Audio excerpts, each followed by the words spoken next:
দেখো, আমার মামার বাড়িতে প্রত্যেক বছর ডিসেম্বরে এই সময়তে রাধাকৃষ্ণের হরিনাম কীর্তন হয়, তাই ভাবলাম এই সন্ধ্যা আরতিটা তোমাদেরকে একটু দেখাই।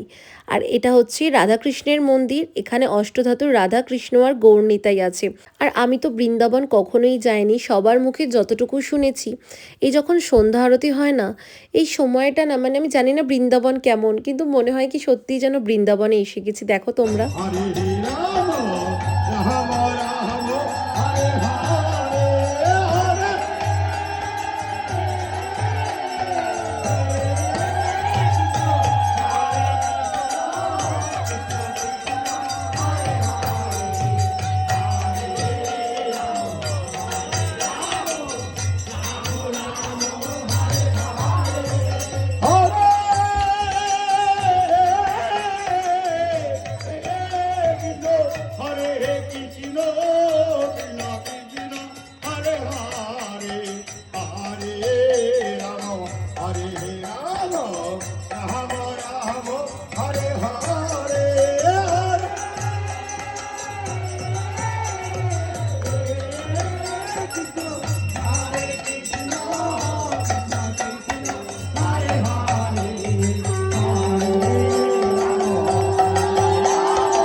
Hare Rama, Rama Rama